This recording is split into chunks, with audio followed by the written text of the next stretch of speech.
Good day, everyone. Please subscribe, like, and share these videos as widely as possible to help my channel grow. We continue with our reading today and we'll read from Genesis 18 in the King James 1611 Bible. And the Lord appeared unto him in the plains of Mamre, and he sat in the tent door in the heat of the day. Mamre was the name of Abraham's Amorite friend, whom helped him rescue Lot previously. The place where he stayed took on his name, and it was just above Hebron. Verse 2, And he lifted up his eyes and looked, and lo, 3 men stood by him.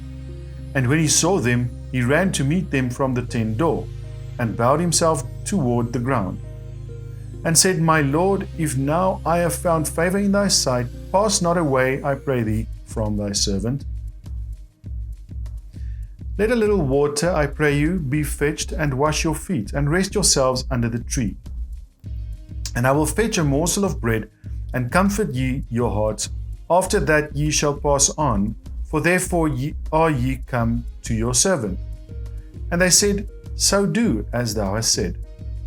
And Abraham hasted into the tent unto Sarah, and said, Make ready quick 3 measures of fine meal, and make cakes upon the hearth. And Abraham ran unto the herd, and fetched a calf tender and good, and gave it unto a young man, and he hasted to dress it. And he took butter and milk, and the calf which he had dressed, and set it before them, and he stood by them under the tree, and they did eat. Okay, now, one of these 3 men was God himself, as I'll show you later. This means he took on a body, and even ate and drank while with Abraham. As in previous videos, I believe that this was Jesus. Verse 9, And they said unto him, Where is Sarah thy wife? And he said, Behold, in the tent. And he said, I will certainly return unto thee according to the time of life, and lo, Sarah thy wife shall have a son. And Sarah heard it in the tent door, which was behind him. Now Abraham and Sarah were old and well stricken in age, and it ceased to be with Sarah after the manner of women. So Sarah could no longer have children, she was of an advanced age, and her body was incapable of being reproductive. You women know what I mean, okay? Verse 12, Therefore Sarah laughed within herself, saying, After I am waxed old, shall I have pleasure, my Lord being old also? What did she call her husband? My Lord?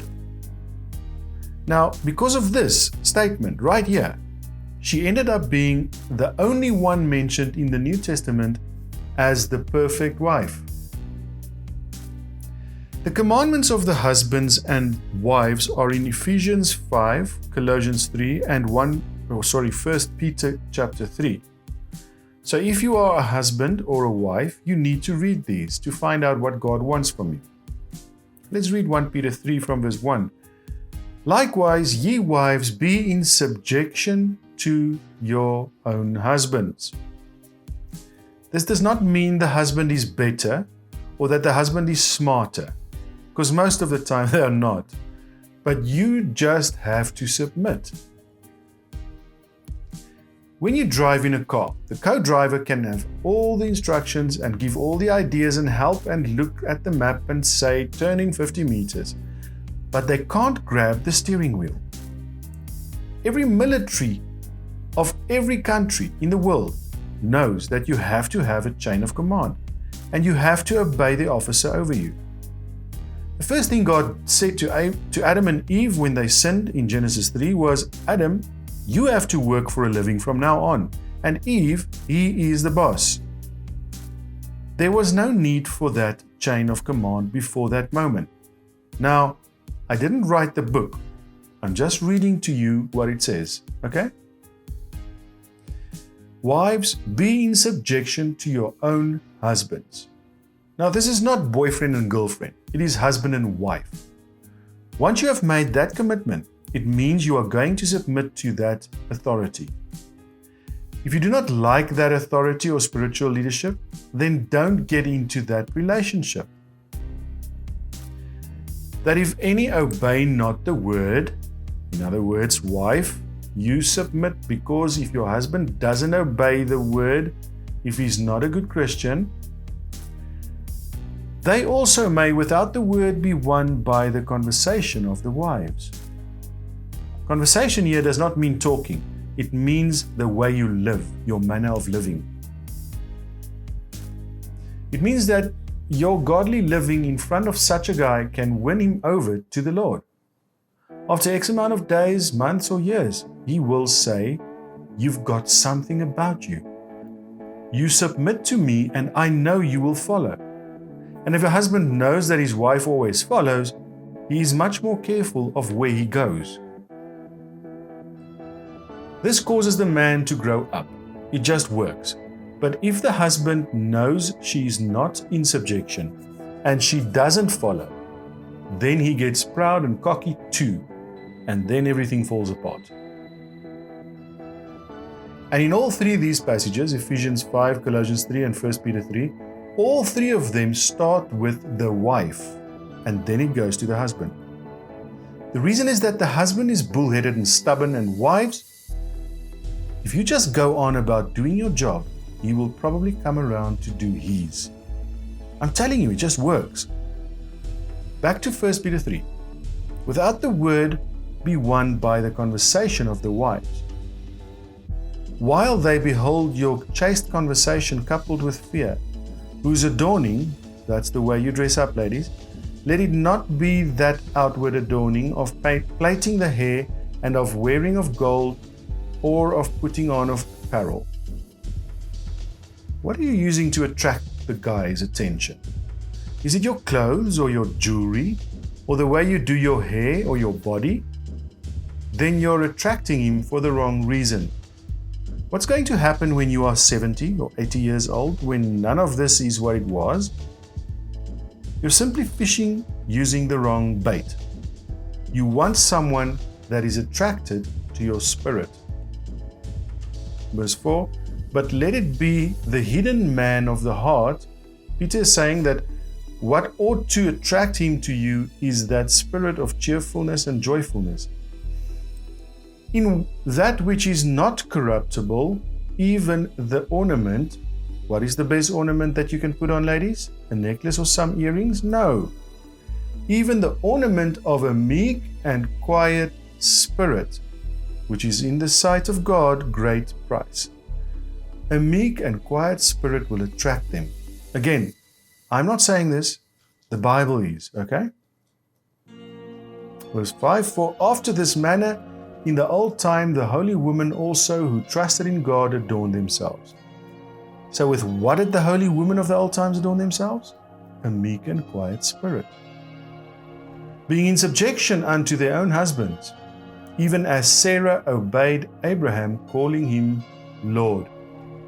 This is where she did it, back in Genesis 18. Whose daughters ye are, as long as ye do well, and are not afraid with any amazement. See, Sarah is the only one listed as being the model wife. Her husband, Abraham, asked her to do some pretty dumb and dangerous stuff a couple of times, didn't he? She was a beautiful woman, and when they went into this foreign country, he asked her to say that she is his sister. She got taken out of her own house and placed in the Pharaoh's harem, and still she obeyed. Now with 1 Peter 3 verse 7, we start with the husbands. Likewise, ye husbands, dwell with them according to knowledge. Now, gents, good luck with this one. I don't think any man was ever able to do it. But that is the goal to strive for, okay? Giving honor unto the wife as unto the weaker vessel. She's weaker physically, she's weaker emotionally, she's weaker psychologically. She needs to lean on you and needs your strength. This is the way God made us. Who did Satan come to in the Garden of Eden? Eve. Not that she's less intelligent, she's the weaker vessel. And as being heirs together, and an heir is when you inherit something, of grace of life, it takes both of you to make a baby, that your prayers be not hindered. So God set up the chain of command in the Garden of Eden and later reinforced it several times. And Sarah said, Abraham, you are my Lord. Yes, sir. Now, when a man knows his wife is going to do whatever he says, he really seeks God to get wisdom. Lord, please help me. They are watching me and following me. Please show me how to behave and what to do. Isn't it so? It'll drive a man to his knees if the wife just say, okay, I'll do what you say. Okay, back to Genesis 18 from verse 13. And the Lord said unto Abraham, wherefore did Sarah laugh, saying, shall I of a surety bear a child, which am old?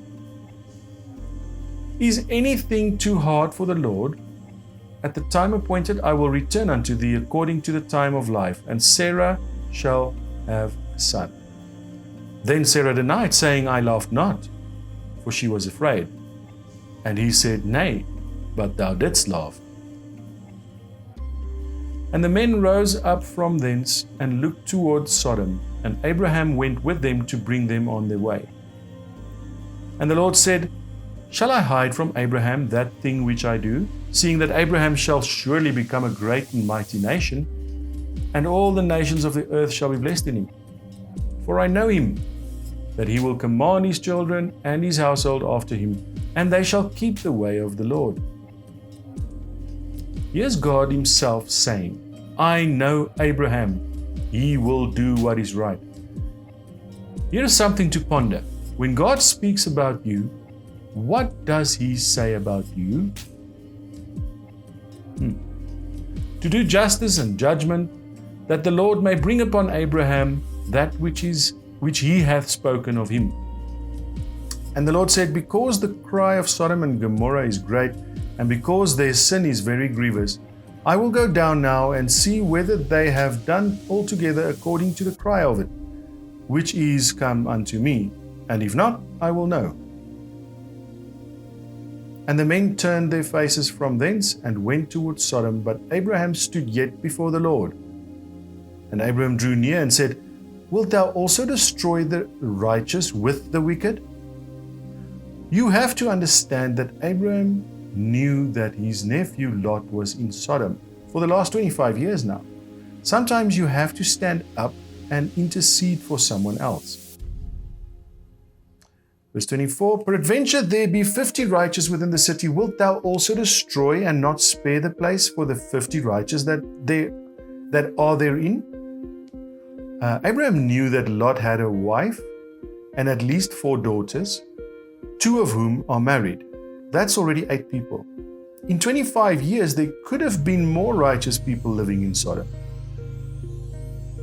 Verse 25, that be far from thee to do after this manner, to slay the righteous with the wicked, and that the righteous should be as the wicked? That be far from thee. Shall not the judge of all the earth do right?